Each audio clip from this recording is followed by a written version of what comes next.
So welcome, friends. I'm John, Father John Deere, and welcome to this Beatitude Center Zoom session with our very special guest, my friend, brother, Dr. Cornel West. You can find many other upcoming Zooms at beatitudecenter.org. In 2 weeks, we'll have Reverend Adam Bucko talking about his new book, Let Your Heartbreak Be Your Guide.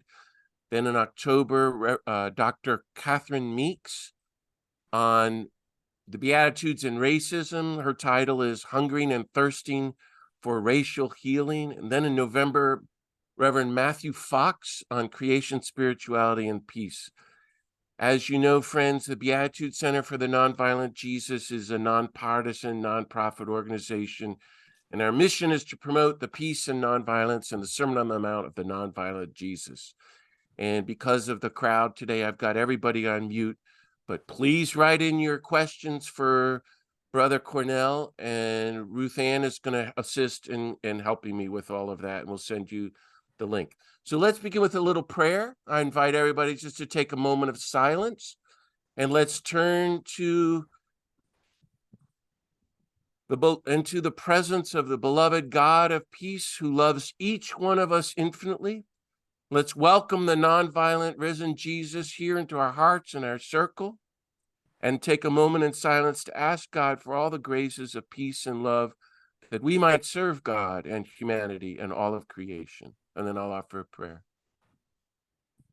Beloved God, thank you for all the blessings of life, love, and peace that you give us. Be with us now and bless us as we reflect with our beloved brother Cornel on your call to follow the nonviolent Jesus and seek justice, equality, disarmament, and peace, and do our part to end racism, segregation, war, poverty, environmental destruction, and every form of violence.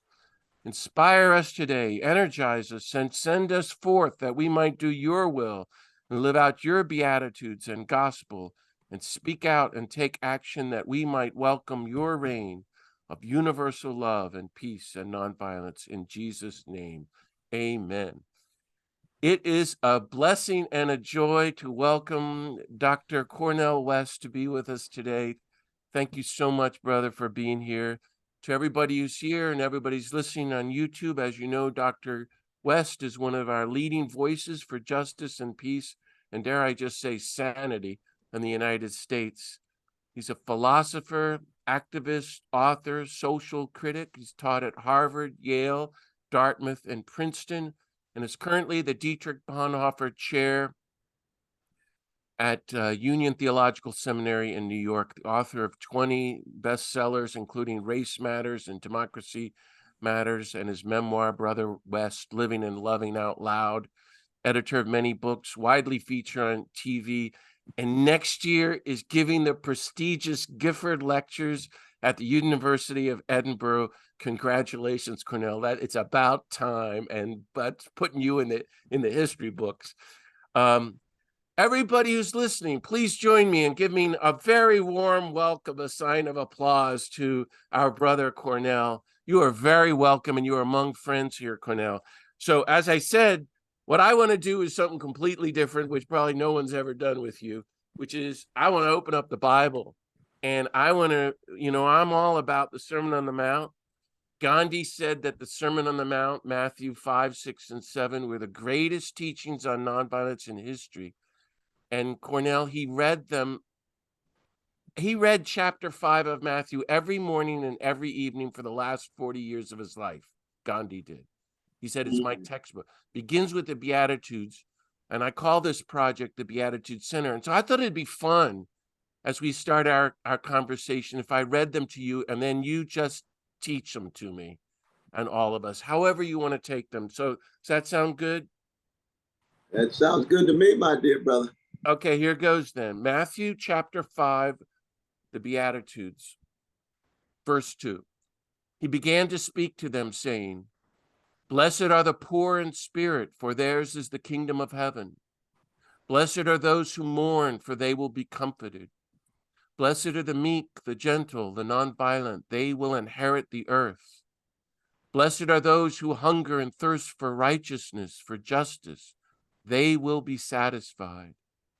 Blessed are the merciful, they will be shown mercy. Blessed are the clean, the pure of heart, they will see God. Blessed are the peacemakers, they will be called the sons and daughters of God. Blessed are those persecuted for the sake of justice, theirs is the kingdom of heaven. And blessed are you when they insult you and persecute you and utter every kind of evil against you because of me. Rejoice and be glad. Your reward will be great in heaven, for that is how they persecuted the prophets of old before you.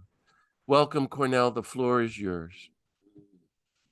Well, you humbled me, my brother, but I'm very blessed to be here, to be in conversation with each and every one of the wonderful, wonderful persons who's part of the group. I can see these lovely faces here, but I'm sure there's some other faces as well. It's hard to know where to start, though, brother. I think that just listening to you read those precious moments of the Holy Scripture leads toward one of the fundamental motifs and drumbeats of Scripture, which is what it means to be in the world, but not of the world.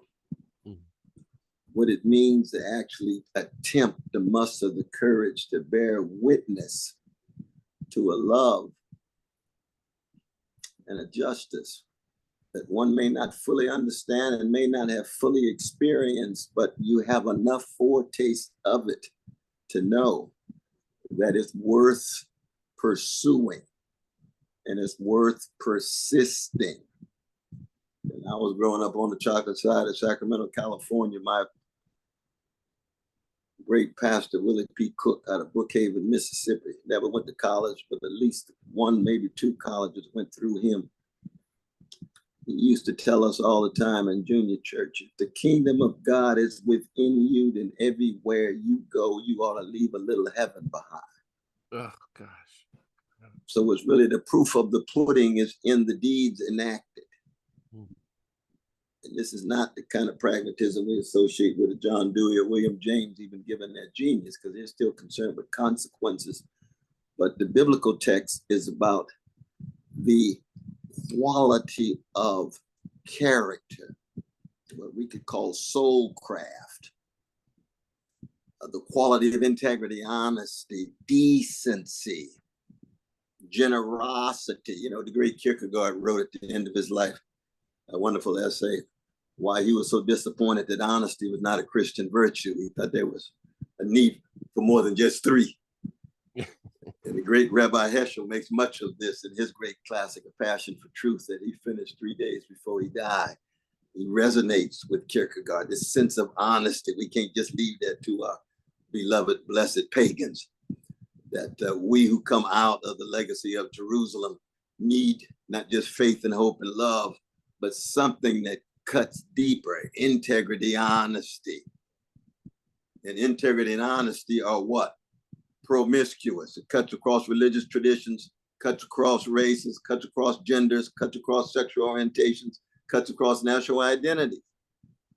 You can be a left-wing thug, you can be a right-wing that has a certain kind of honesty. You might have wrong political orientation, but at least you're honest about it.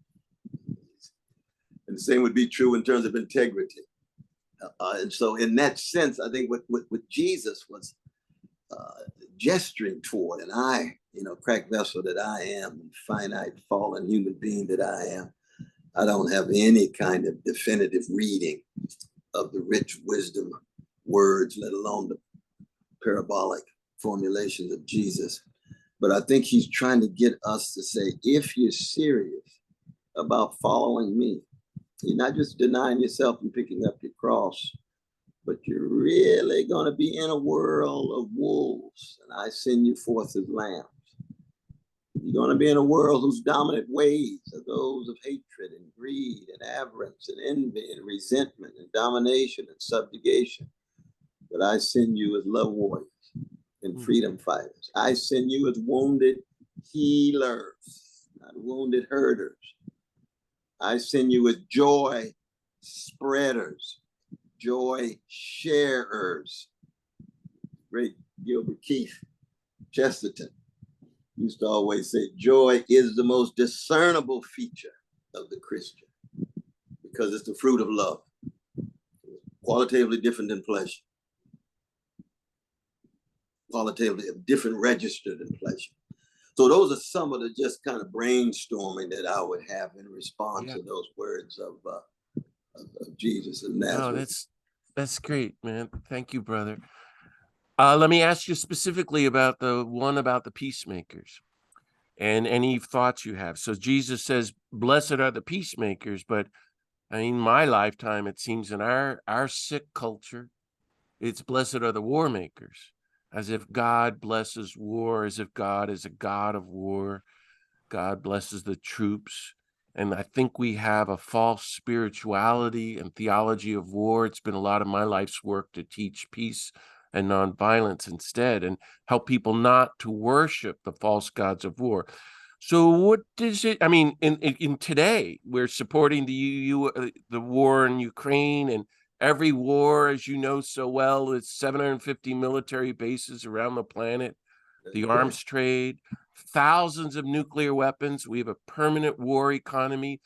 What does it mean to be a peacemaker today? And how can, in all your experience and wisdom, encourage us to make peace, act for peace, take a stand for peace, and speak out for peace?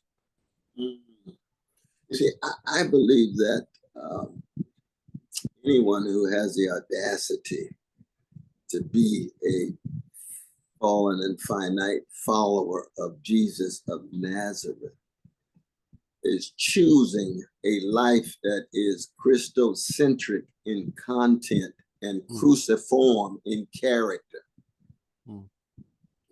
So that you have to be willing to pay a major, major cost to tell the truth about nations, empires that themselves bless their war makers.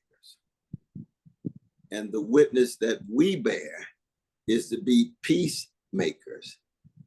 But peacemakers are going to bear a major burden and have to pay a major cost because, as Berrigan used to say, I know it's a little harsh, he said, a good Christian needs to look good on wood. Yeah. That's my Catholic brother, you know, and I'm hang loose Baptist, so we believe in ecumenical embrace. But that's not to deify or reify martyrdom, but it is to say we have to pick up a cross and a cost, because empires and nations are the dominant ways of the species. 700 empires since the beginnings of the species, going back to Africa. The American Empire is the 68th. It's the most powerful empire in the history of the world, militarily and otherwise. And therefore, you cut so radically against the grain. It could be war in Ukraine. It could be AFRICOM on the continent. It could be drones dropped on innocent people. It could be the 800 military units that you talked about. And of course, there's a number of military units that don't even count because they're secretive. So yeah. Special forces and operations and ... So that there is a certain kind of philosophical anthropology that's informing what Jesus is talking about. Namely, the dominant ways of the world are those in which the hounds of hell, the language of the great Howard Thurman, of hatred, fear, greed, avarice, envy, resentment are unleashed. And that's the kind of world we live in. It's a reflection of our wretchedness. But there's something magnificent, wonderful in terms of our capacity to change. We're open to redemption. We're open to go another way. Metanoia is real. Conversion, very concrete. But to make that choice means you're cutting so radically against the grain. Radically against the grain. You remember the great philosopher of war, Karl von Clausewitz, wrote that classic of 1832 that his wife published after he died. He's part of the same historical moment of Hegel and Schleiermacher and Beethoven and Goethe. It was one of the great high moments of both Germany and parts of Central Europe in the age of Europe. And oftentimes, you know, Clausewitz is pushed to the margins in our curriculum, in our education. And yet we know that wars have been the midwives of nation states, vehicles of empires, constant, consistent phenomena in the history of our species. And so we had to be ever vigilant to that wretchedness, and yet not ever allow that wretchedness to have the last word. That's what being cruciform is all about. That's what the witness is all about. The witness of love, the witness of justice, the witness of the peacemakers who often end up on crosses. I'm going to ask you a couple more questions about Jesus and the Sermon on the Mount, if you can stand it. So right after that, you know, he says, and blessed are you if you're persecuted for justice. And then blessed are you if you're persecuted for my name's sake. Rejoice and be glad. And he goes, now you get to be like the prophets of old. And we could say, now you get to be Gandhi and Dorothy Day and Martin Luther King, our own prophets. And last, in July, you gave a great interview in The Nation. And I want to ask you to talk about your answer there. They asked you, it was a very helpful question. What does an authentic prophet look like today? I know it's all the same topic. And you said three things. I loved it. Denouncing the spiritual decay of our empire, announcing the need for a spiritual awakening, and then living out these truths, living out. And you do that by joining the movements and the organizations and siding with the poor. So I put that question to you again, especially in light of Jesus is saying, well, if you live out the Beatitudes, you get to be a prophet. Like that's what he wants. Someone who listens to the God of peace and then tells the world what God is saying. Any more thoughts about being an authentic prophet? Well, I think the best text that I know of is that of the great Rabbi Abraham Joshua Heschel. Yeah. That great dissertation he wrote in 1933 in Berlin on the prophetic consciousness. It was published in English in 1962, just called The Prophets. Yeah. And our dear Jewish brothers and sisters, our dear Jewish brother, he laid it out. He went back to Hebrew scripture that our Jewish brothers and sisters have given to us, but he did connect it on to the Jesus that means so much of us in an implicit way. And I don't think that a prophet looks so radically different from one age to another. There's something ageless and timeless about prophetic witness, because there's always structures of domination. We don't know a moment in the history of the species there hasn't been some form of domination. Just like we don't know any moment in the history of the species there haven't been some set of dogmas or some forms of death with which we've had to come to terms with. Death, dogma, and domination are three constant, persistent realities in the history of the species. And so if we go back to an Amos or go back to a Martin King, we can go back to an Isaiah, we can go to a Fannie Lou Hamer, or Anne Braden or whatever.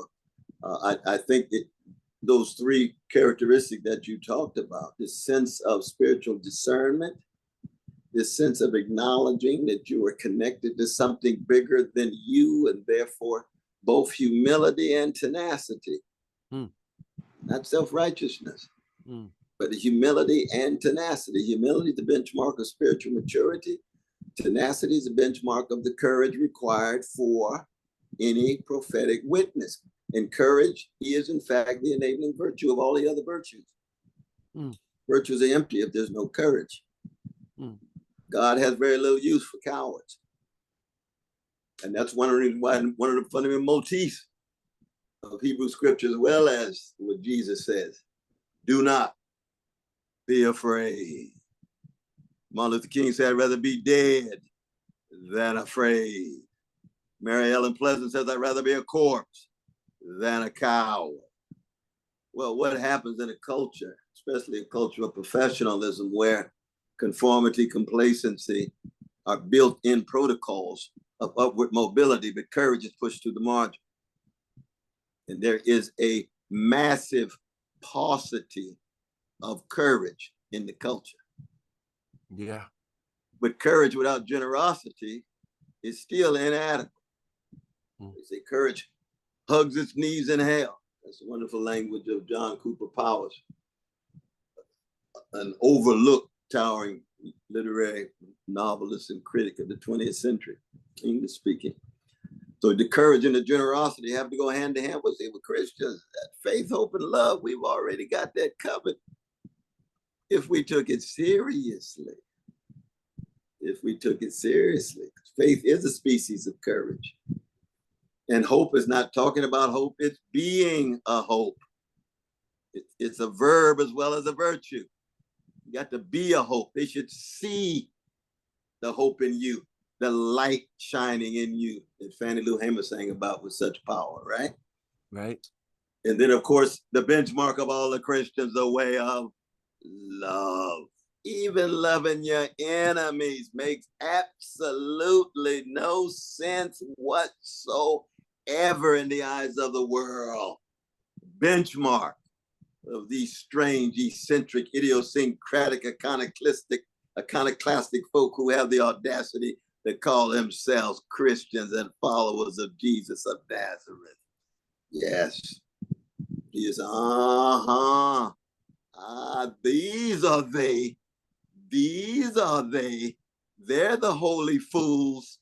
That's what Erasmus was talking about in Praise of Folly, those holy fools. That's what Dostoevsky's talking about in Brother Karamazov, these holy fools.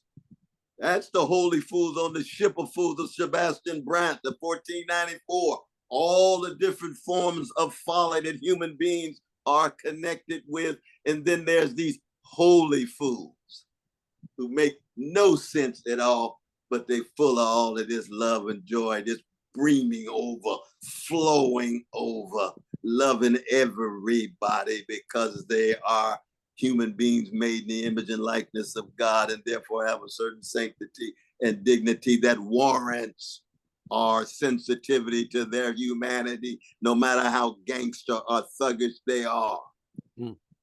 Oh, that's good stuff now. That's good stuff. That's some powerful stuff, but it's nonsensical. Kierkegaard is right about that. It's absurd in the eyes of the world.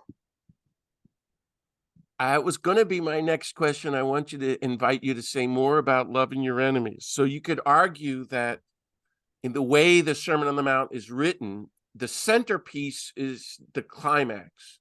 So it all leads up. You have heard it said, love your countrymen.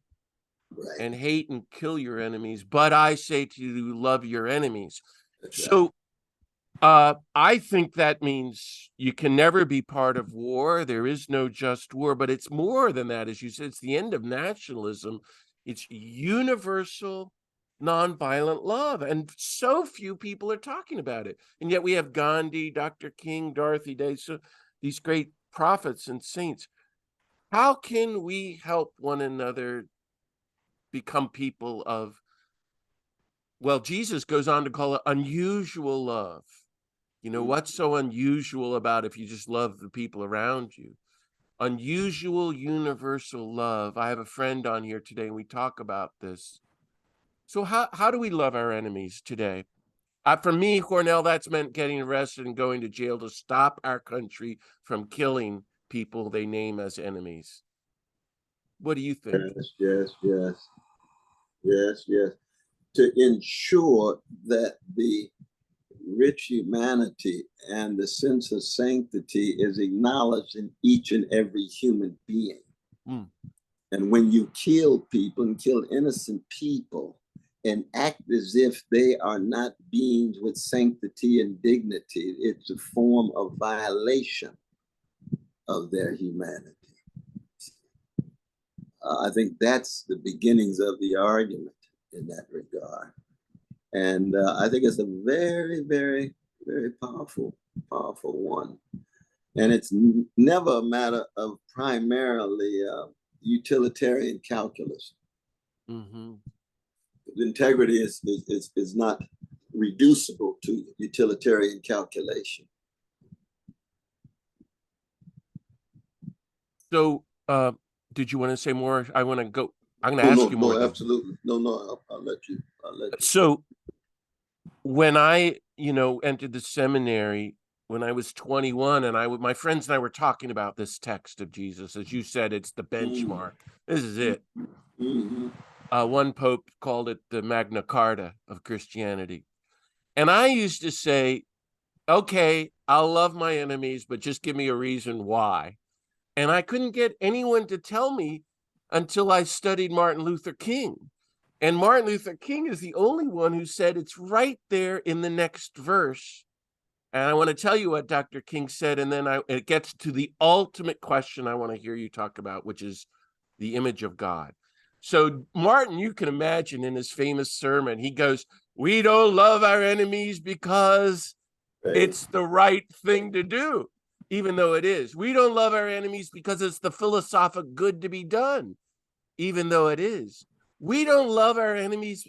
It's such genius and so obvious now, because it's the only practical political solution left, even though it is. He said, you love the enemies because, and then he quoted, what does Jesus say? Love your enemies, then you're really the sons and daughters of the God who lets his sun rise on the good and the bad and the rain to fall on the just and the unjust. In other words, brother, there in the most political sentence in the whole Bible, I think Jesus, the only time, describes the nature of the mystery of God. God is a God of total nonviolence and universal love. And that's why you do it, Martin Luther King said. We do this because we're sons and daughters of God. So really, you know, if you push me against the wall, what do I want to ask you more than anything? What I talked my whole life about with Daniel Berrigan and Tutu and all my teachers. Yeah. What is your image of God?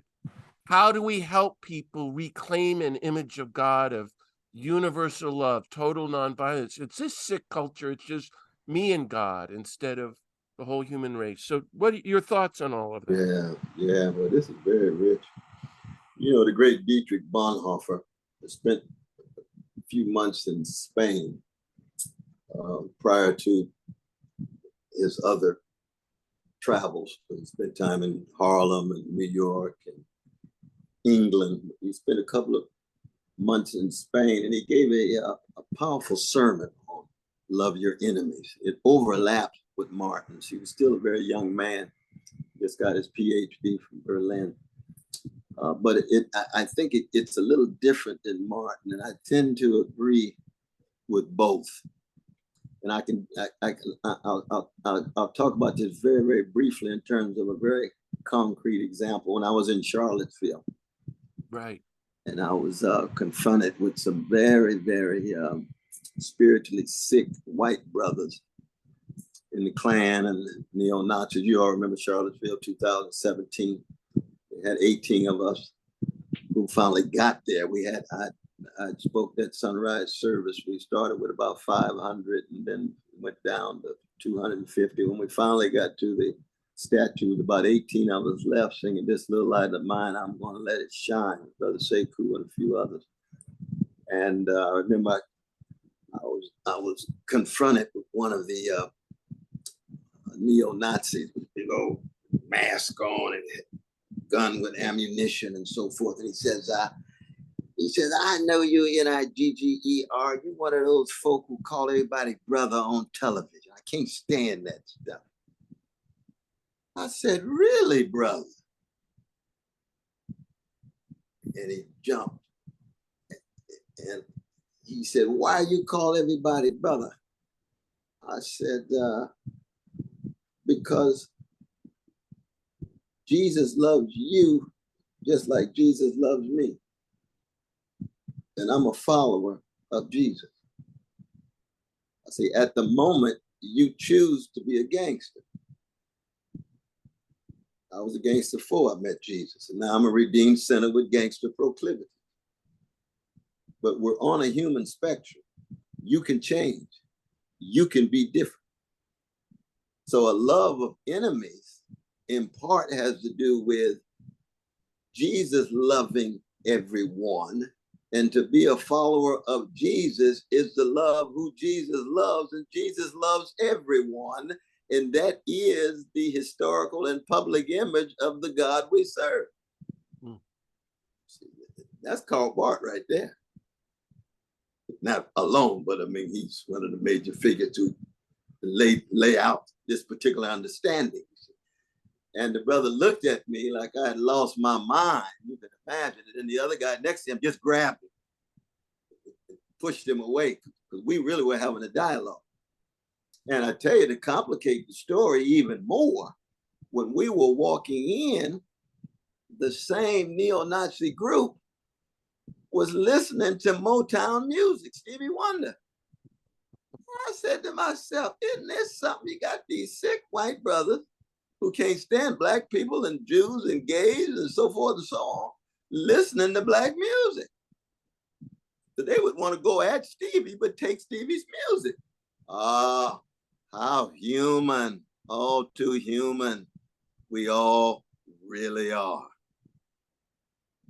There's so many ways in which our humanity spills over, even in the worst of us, in an artistry and a musicality that speaks to our humanity, even though you might hate the people who produce the music.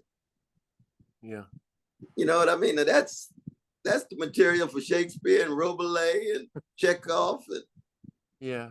Stephen Sondheim, a whole lot of other artists. They would work that out very nicely, wouldn't it?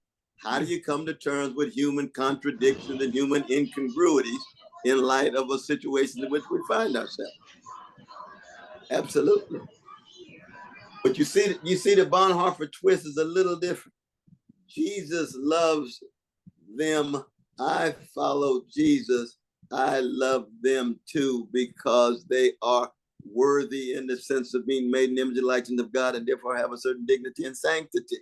And that dignity and sanctity is never exhausted in all of their thuggery. That's great. There's still something else there that if you look deep enough, that drop of sanctity in their hearts and minds and souls can be discerned. So I get in a lot of trouble calling Trump a brother on TV, especially with my left comrade. And I can understand that because they don't have to agree with my own Christian formulations at all. Not at all. And he's still a foe. He's still a political enemy, but he's also made in the image and likeness of God. And he chooses to be a gangster. Mm-hmm. Let me just get your picture back here.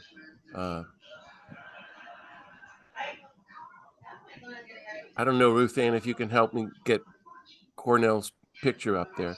But anyway, you go to speaker view? Yeah. So I wanted to ask you about Bonhoeffer, James Baldwin, Martin Luther King. And I'm going to start with James Baldwin, who was a good friend of Dan Berrigan's. Oh, yeah. And now you're the great expert.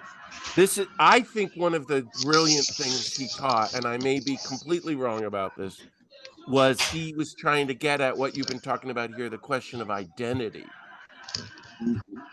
Is part of the problem, especially among white people. So he would say, well, not understanding that our true identity is brothers and sisters of one another. So some would say my identity is being a white person, or I am a soldier, I'm a Marine. My identity is I'm an American. Or the NRA, I have a gun. The gun is my identity, and that defines me. And I think Baldwin was trying to get at that, to diagnose the problem. I may be wrong.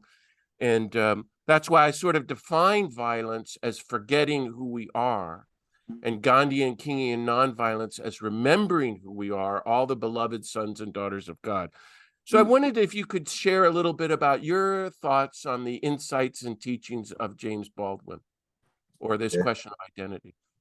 No, indeed. But no, James Baldwin is he's one of the finest essayists in the history of the English language. Yes. No doubt about that. He's part of the progeny of Montaigne and Emerson. Montaigne was the creator of the essay itself as a form, as a genre. And it had to do with attempting to probe into the interiority of who we are as persons. Yes. What literary critics would call the conception of a modern self and all of its internal dynamics. That's Montaigne's essays. And then Ralph Waldo Emerson is one of the great builders on that. I think his essay in Representative Men, that essay on Montaigne, is one of the greatest things that he did. Now, Baldwin is in that same tradition, but the difference is that Baldwin is so taken by the love ethic and the love ethos that he's so deeply shaped by that Pentecostal church that he was the pastor of when he was 14 years old. And he's so disappointed by the hatred he sees in the church and the hypocrisy he sees in the church. And like so many good Christians who reject churchianity in the name of following Jesus, he leaves the church in order to be a better follower of love. And he remains one of the great love warriors of the 20th century. Yeah. See that fire next time. Love forces us to take off the mask we know we can not live within, but fear we cannot live without. Love is at the center of our conception of God. If we don't have a love in God, then that God has to go. Now, he became an agnostic after he read Dostoevsky. Now, Dostoevsky, as you know, he's a Christian writer who's probably produced more agnostic than atheists than any other writer in the modern world. You read Brother Karamazov, most people going to end up agnostic and atheist because they don't read the last section. It's just read the prose poem, The Grand Inquisitor. Right. Which leads to a certain kind of agnostic and atheistic understanding given the manipulation of the Grand Inquisitor that reminds us of Constantine, the Constantinian Christianity. Yeah. That has been so dominant in the history of the Christian tradition, the prophetic tradition pushed to the side. But that's Baldwin. You go into Baldwin's house, you see Dostoevsky, Chekhov, and you hear some Ray Charles and you hear some Bessie Smith. He was very, very bitter at the end of his life because of all the deaths that he had to come to terms with, Medgar and Martin and Malcolm and the 4 little girls in Birmingham and so many of his friends and so on. But he held on until the end. You read that last novel, Just Above My Head. It's the story of Tony, the story of the musician who goes south to sing the gospel. And Baldwin more and more was convinced that he had to get beyond language, which is what so many wise folk do as they get older, get closer to death. They say language is too inadequate, it's too limited. We've got to talk about life, love, and silence rather than just what language can do. Wow. Like T.S. Eliot's Burnt Norton, the words slip and slide, it won't stay still. We need something, we need sounds that are deeper than language to sustain our souls, given this love that ought to be at the center and a love that is manifest, not in language, but in deeds, fleshified, concretized, back to the word became flesh. Christian formulation of logos, right? Always already in the world, in body, in history, in time, affecting souls, touching other human beings so they become more loving, compassionate, courageous. That's Baldwin. You know, we need Baldwin now, I can tell you that. So for Baldwin, identity, though, Brother John, has different registers. There's a human identity, right? And he is a humanist. Every human being has desire for protection, for recognition, and for association. Nobody makes it from womb to tomb without being protected, without some sense of belonging, without being recognized to have a certain status. Very important. But then when it comes to racial identity or gender identity or national identity, those are real, but how do they remain subordinate to the larger human identity? Baldwin's a humanist. Yeah. That's great. You brought up Bonhoeffer, and you're the Dietrich Bonhoeffer Chair. Congratulations. And I've been studying him my whole life. I just think The Cost of Discipleship is the most incredible book. I spent a whole week on retreat on it once. Is that When I right? was Ooh, 21 years old. what a classic! What a classic! Yeah. And you know me enough. I'm sad that he rejected nonviolence and Gandhi's invitation to go to India.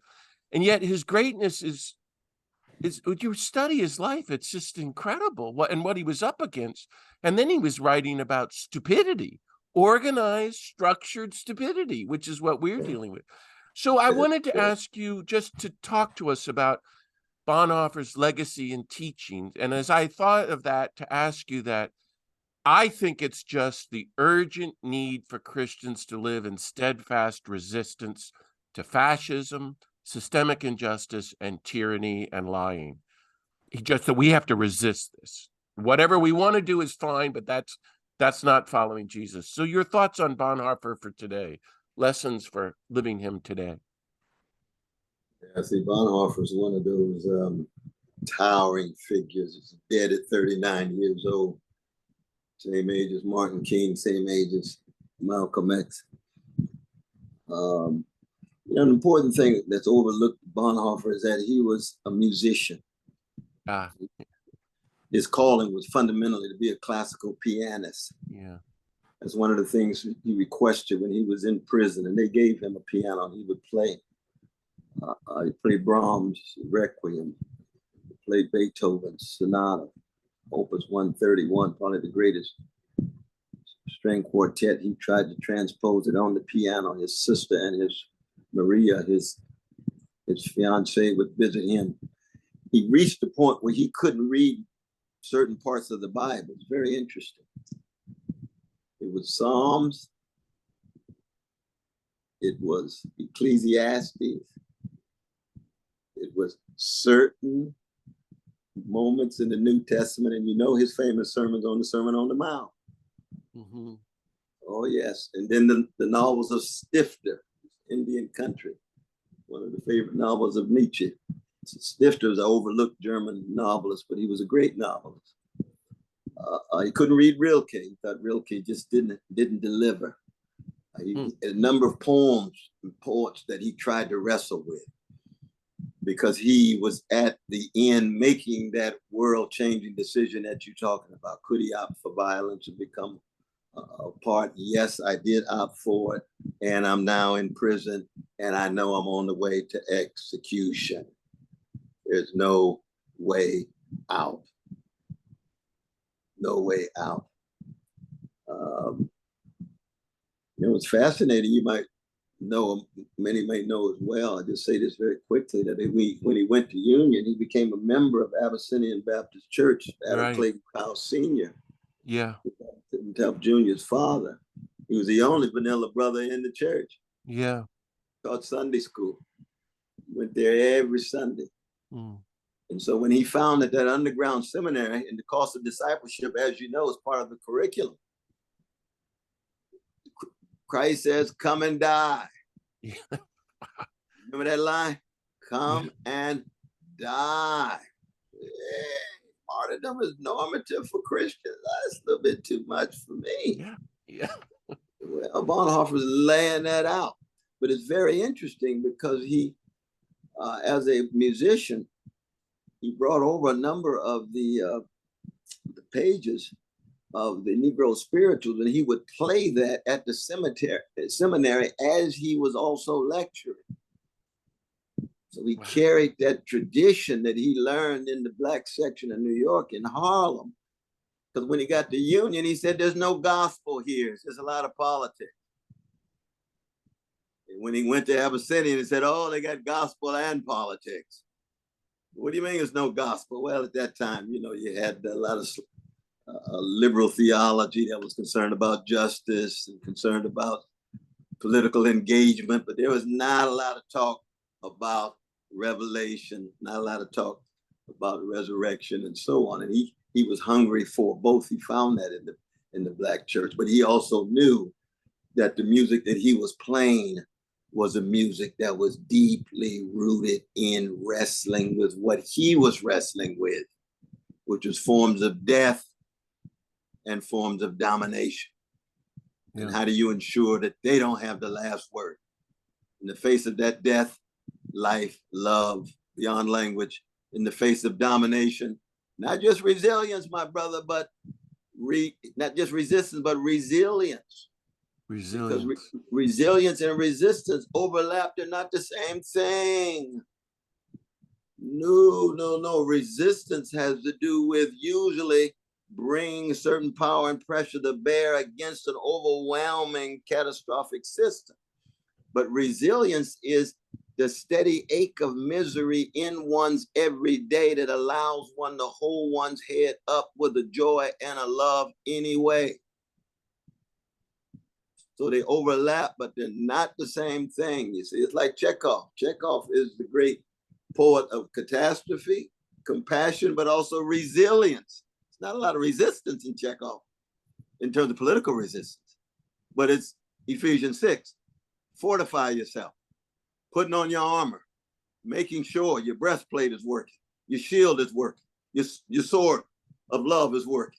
And that's every day, Monday through Monday. Whereas resistance we think of as the demonstration on the weekend. You see what I mean? Oh, the two go hand in hand, but they're not the same thing. And that's very much what Bonhoeffer was wrestling with. He had already enacted the great act of resistance and got in prison. Now, how is he going to fortify himself? That's so wonderful. Thank you. I'm so glad I asked you that. I want to ask you to talk a little bit about Martin Luther King. I thank you for your great book, The Radical King. It's almost a cliche now to say, you know, that the white culture has watered down his message and so forth.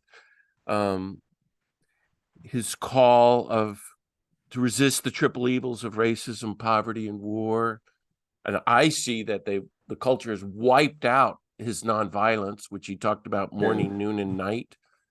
And so I saw too, was it in the New Yorker or the Nation, you were talking about Dr. King. He seems, Cornel, like the only person every day of his life he was talking about the cross. We got to take up the cross. And now nobody talks about the cross. Nobody talks about nonviolence. And I learned from him that the cross means, again, I'm just in my humble opinion, permanent nonviolent resistance to the culture of violence, to racism and war and empire and fascism. So share with us your thoughts these days on the radical message of our brother Martin Luther King. Mm-hmm. Yeah, Brother Martin, I'm telling you. Good God Almighty. Yeah. Not God or deity, but what a great human being. He had his faults and foibles, but my God, he set such a high standard of moral and spiritual greatness. Yeah. I think the place to begin anytime we reflect on Martin King is to imagine him in the paddy wagon that they put him in the dark with a German shepherd that went from Atlanta to Reedfield prison. Yes. It was 4.5 hours in the dark with the German shepherd barking. And Daddy King told me that when he got out, he could hardly walk a straight line. All he could say was, "This is the cross we must bear for the freedom of our people." So we got out trying to be fortified, honest, candid about feeling down and out, but never fully defeated. See, that's the Martin that we need to start with, because you see, that's the Martin not just of civil rights. That's the Martin not just of anti-war activism. That's Martin, the Christian. That's Martin, the follower of Jesus. That's Martin pulling from the sources and resources of the Christian narratives and stories that enabled him to hold on to a conception of life in which the cross was not something you talked about. It was something you bore heavy on your shoulders. And in the end, it was something you died on. Now that connects to Bonhoeffer too. Yeah. Very, very much so. Very, very. And of course, one of the saddest moments is when he gave that great, great speech in Riverside 1 year before he died, which is not simply breaking the silence, unbelievable courage and vision, and bringing indictment to bear on the war crimes of the American empire.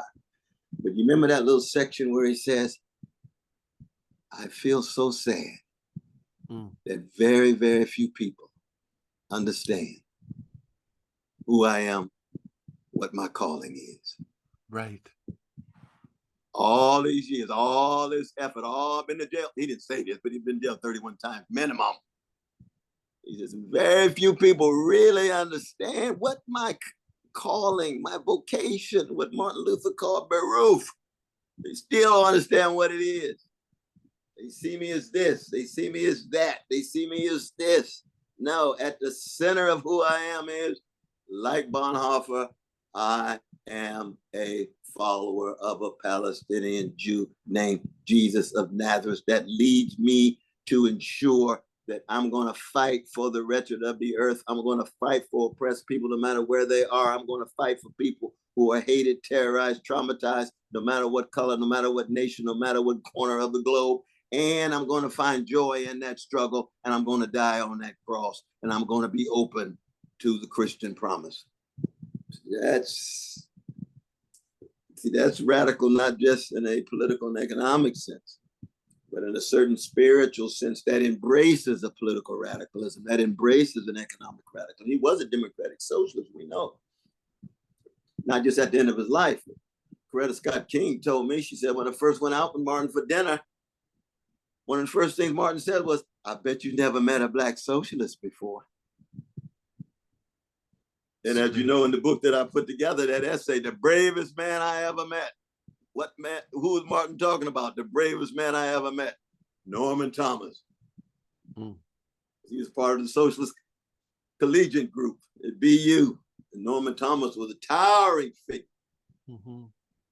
Princeton grad, class of 1905, student of Woodrow Wilson, on the Union Seminary, loses his Christian faith and becomes a socialist in faith, and the most famous socialist of the 20th century in the United States, alongside Eugene Debs, and now in some ways, my dear brother Bernie, even though he remained third party his whole life, Norman Thomas did. But Martin viewed Norman Thomas as one of the greatest of the greatest. When he received the phone call receiving the Nobel Prize, he said, you ought to give it to Norman Thomas. Why are you giving it to me? Wow, I didn't know that. Oh, yes. He said, I'm too young. Norman been out here all these years trying to organize Black and white farmers under vicious American apartheid and Jim and Jane Crow terrorism.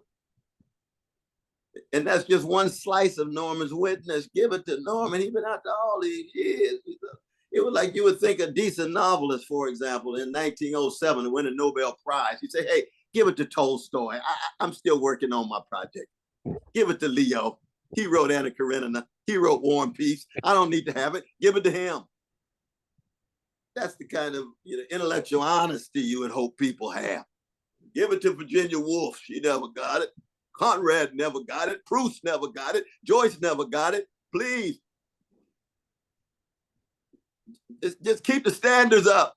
That's what Martin was saying. Let's keep the standards up. I'm not going to mention any names of people who didn't deserve it, because I don't want to get ugly here. So, there's so much to talk about. There's one of the, you've mentioned the resilience, fortify, and you brought that up immediately when I asked you about Martin Luther King. So I'm going to jump to, yes, how you do that, and just reflect with you as you think on it. When I think of the great people nowadays, I started when I was at college at Duke, but I'm 64 now. And my teachers were Daniel and Philip Berrigan. The greatest, our teachers, Gandhi, Dr. King, Dorothy Day at 82, Daniel and Philip Berrigan. But we can expand that. Coretta, Harry Belafonte, Jim Lawson. They all stayed faithful to the struggle. They never gave up. That's true. And that to me has gotten so important. So my friend, and forgive me for mentioning this, but it's to tell you about, was Archbishop Tutu. And I went to South Africa to see him. And he grabs me by the collar and says, John, you got to work for peace and justice till the day you die. And we were friends. And I hit him. And I said, oh, man, how am I going to do that? And how do you do that? And he got real close, Cornel. And he said, I cry. And he burst into tears. And he said, I've cried every day of my life because people don't understand that we're all sisters and brothers. And he went on about that. And God weeps. And then he said, and I laugh. I've laughed every day of my life. I have this irrepressible joy. Well, that he's famous for. And then he started making fun of me as a goofy white guy. So, and I thought that was right in the Beatitudes, grief and joy. So we're talking about the resilience. How do you stay faithful? How do you sustain? Give us all some tips on that great question of resilience as we're, for the long haul. Daniel Berrigan talked about it. We're in this for the long haul, and commitment is so important. That's why I try to say to people, we need you to be part of the movement for the rest of your lives. Any thoughts on all of that? That's right. Oh, but this is such a wonderful conversation, brother. The great Reinhold Niebuhr has that wonderful line in Moral Man and Immoral Society, which is the most important text ever written in Christian ethics up to this day. And this is the early Niebuhr. Later on, he makes his move toward the center. But he says, any justice that's only justice soon degenerates into something less than justice. And you see, you can't be a long distance runner in the struggle for freedom if all you're holding on to is justice and the deep sense of care, concern, and love that informed that justice is held at arm's length. And so justice itself can become a career move, or it can become an industry, or it can become a conception of yourself that makes you feel good about yourself so that you're part of some association or some organization. But we know love always has a deep sacrificial element to it. Love is a form of death, right? We know that you have to learn how to die in order to learn how to love. Because when you're in love, something dies inside of you that then becomes connected to something bigger than you. It could be a personal relationship. Certain narcissism and hedonism will die, so you become entangled with another person and you have a sense of new being because you're holding off the things that were dominating you before. Now you got Sappho, you got bittersweet. I mean, love can be bittersweet, so you're not gonna walk around with a smile the rest of your life. There's gonna be some Sappho-like moments of bittersweetness in the love, but that's simply an acknowledgement that the highest register of being alive has hit you in a very, very deep way. I mean, Sondheim talks about this in Being Alive, that last great song of Company, trying to get Robert to marry. Oh, it hurts. It's too much bitterness. It's too much pain. You don't say. That's what love is. It's not lust. This is what it is. Well, you see, so it is with justice. You see, justice, if you see folk fighting for justice and they always feel so good about themselves, you can rest assured it's more a career move than it is a calling. I got young folk come up to me all the time. Brother West, I'm working on my brand. I see you got your brand in place. I say, I don't have no darn brand at all. I got a cause. The kingdom of God ain't a brand.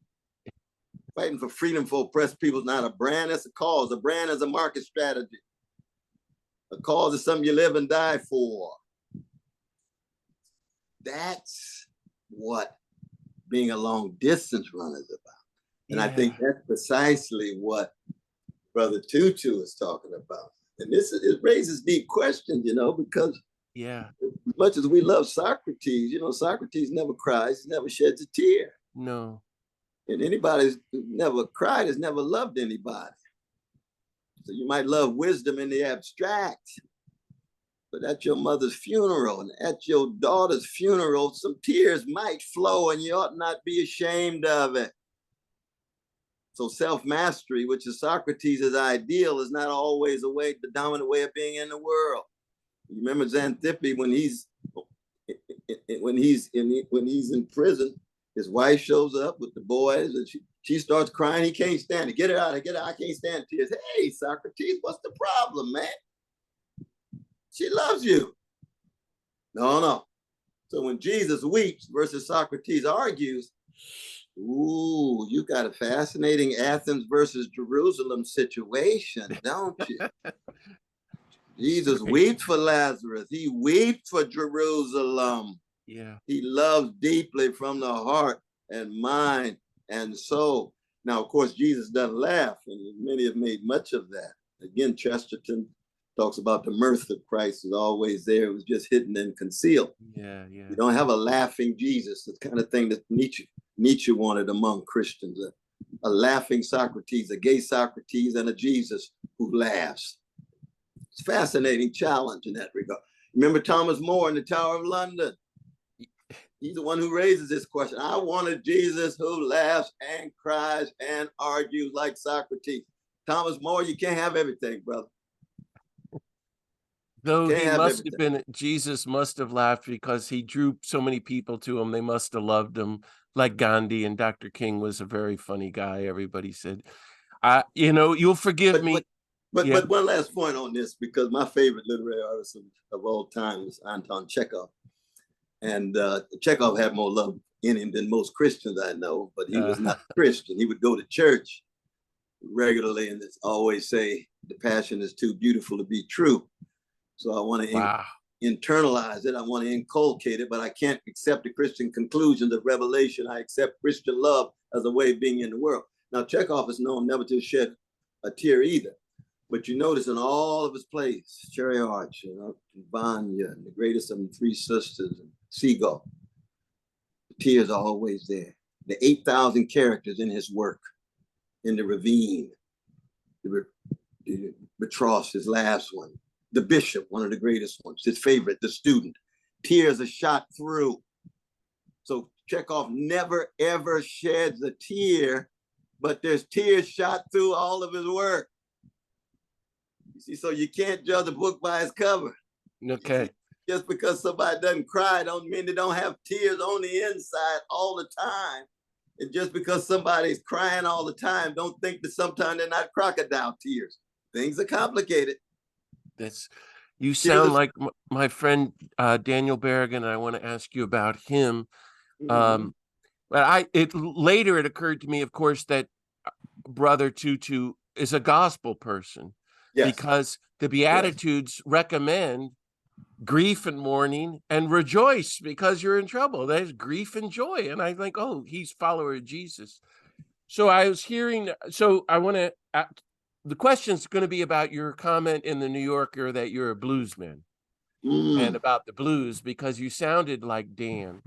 Once I was on retreat with Dan Berrigan and he began with the line, peacemaking begins with grief, because he's talking about the Beatitudes. And another time there was this big crowd and he stood up and said that famous line that you quoted, if you want to follow Jesus, you got to look good on wood. Oh, yes. And what he said for 40 years was what we're up against. He was translating Paul, the principalities and powers. It's not just this person or that person. He said, we're up against death as a social methodology. What we're really fighting for is death. And I found that very profound.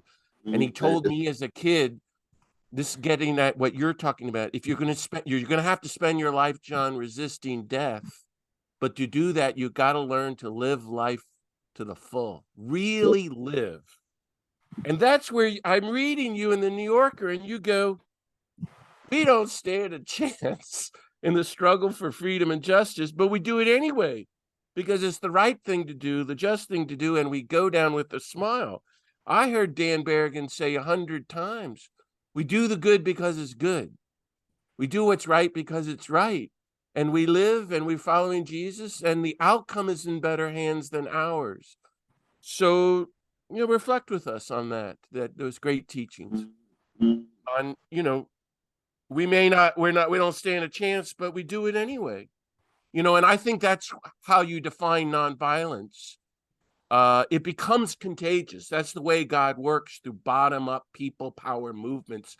It suddenly becomes contagious, and Marcos flees, or the Montgomery boycott. We could go on and on. Hey, your Right. thoughts about Well, going forward anyway? A way of life that can generate some very positive consequences, but it's not a consequentialist argument. See, the way integrity is not a consequentialist argument. There's something intrinsic in terms of the very character of the way of life that you're adapting. And that's what permits you to be resilient no matter what the circumstances, no matter what the conditions.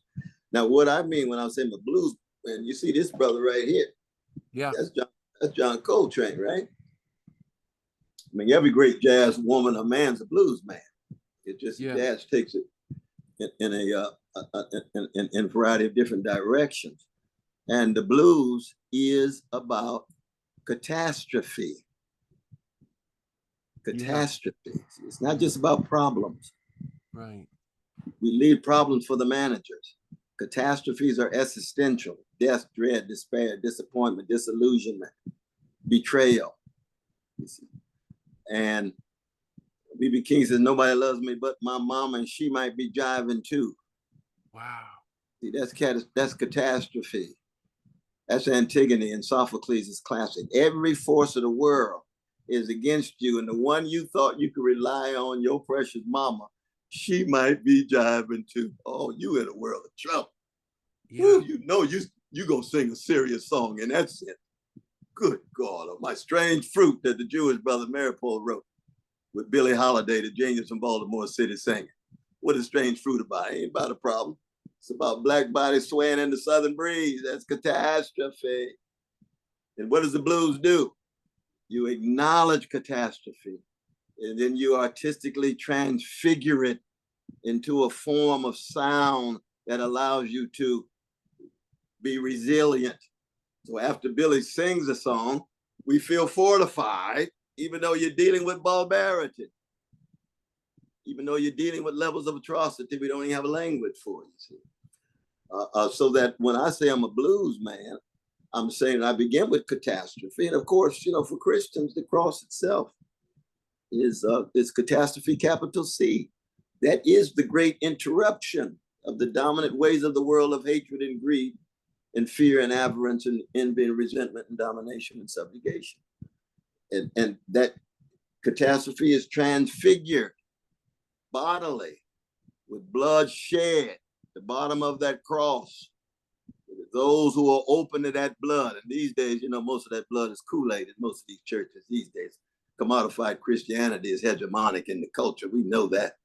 So it's not like it's that life-changing stuff, blood at the cross. Now it's just a little Kool-Aid you dip in and feel good about yourself and try to get your next commodity as a form of your blessing. That's market-driven Christianity. That's commodified Christianity. All religious forms, just like our educational systems and others, have been so commodified and so tied to the market that it's very difficult to gain access to the real stuff, which is love, the real stuff, which is courage, the real stuff, which is service and sacrifice. So the blues are simply saying, look, we're going to keep it real in terms of this catastrophe. We're going to resist it.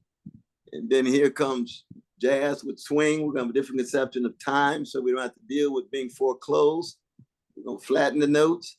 And then at the end of the improvisation, which is not just a skill, it's a form of practical wisdom, what the Greeks call phronesis. And to be improvisational simply means be able to know, have a sense of timing as to what kind of judgments you make, what kind of deeds, when to smile, when to grin, when to touch, when to protest, when to go to jail, when to die if you get a chance to choose your death. But that's a form of wisdom.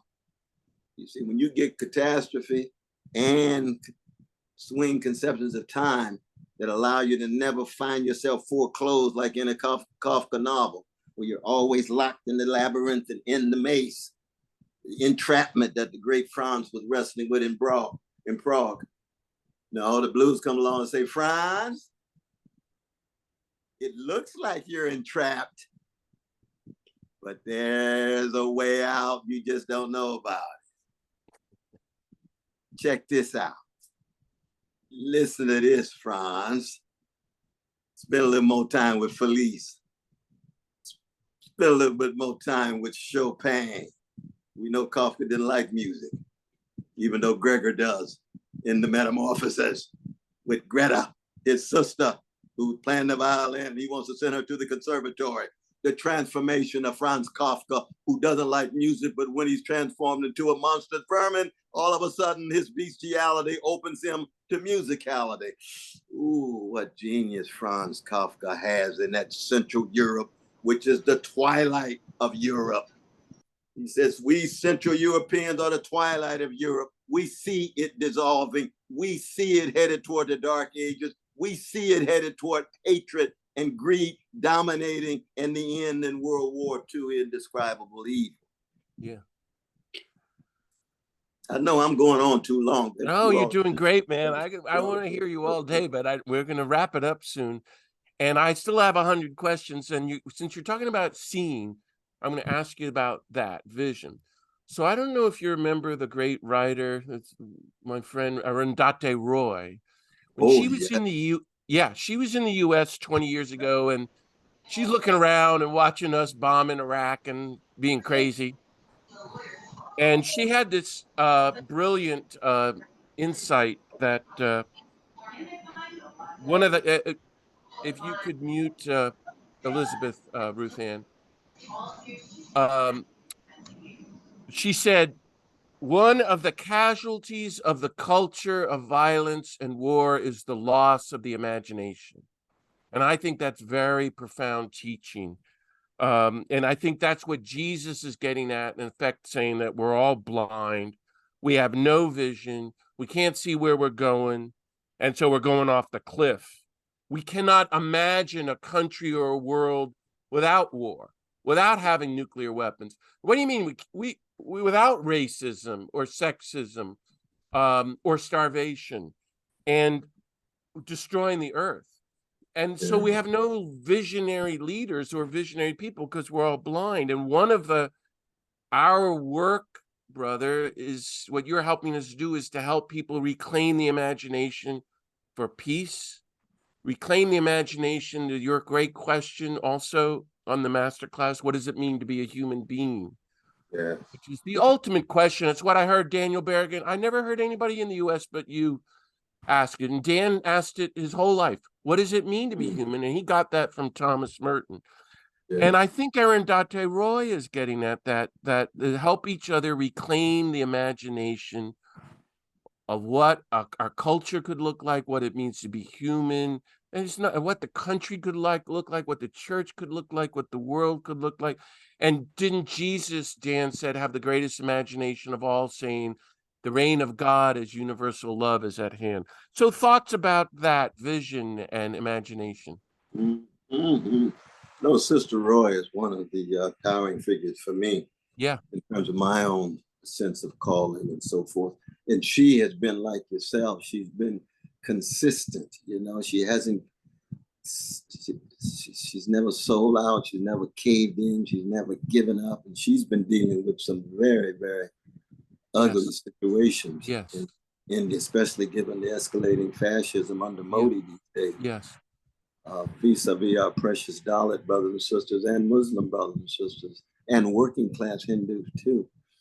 But I would say this, you know, that wonderful letter of the great Henry James to the less great Robert Louis Stevenson, where he says, no theory is kind to us that cheats us of seeing. Wow. No theory is kind to us that cheats us of seeing. Now, imagination is not one thing. Imagination is like love. It's like a whole host of things. You remember Kierkegaard's great book, Works of Love. He starts off, love is one thing, love is many things. So you get the one and the many. I would disagree a little bit with Sister Roy. I think, in fact, imagination is flourishing. It just happens to be market-driven imaginations. It's managerial imagination. Scientific imagination is extraordinary. Black holes, big bangs. Yeah.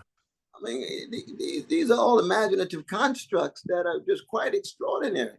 what Jesus had was not a market-driven imagination. It was not a technological imagination. It was not a scientific imagination. It was a deeply religious, humanistic, existential, spiritual imagination of alternatives to the present status quo. You see, when Margaret Thatcher used to say, Tina, there is no alternative. What does that mean? All the other options are dead. Deal only with the status quo. Okay, Sister Margaret, you trying to police imagination, but there's a lot of imagination among the status quo. You go to Wall Street, there's a lot of market imagination going on. Look at all the different ways they come up with making more money, making money on money, making money on money on money on money. Hey, that's imagination. You know, as we say in the Baptist tradition, the devil is busy, and the devil got a lot of people using imagination.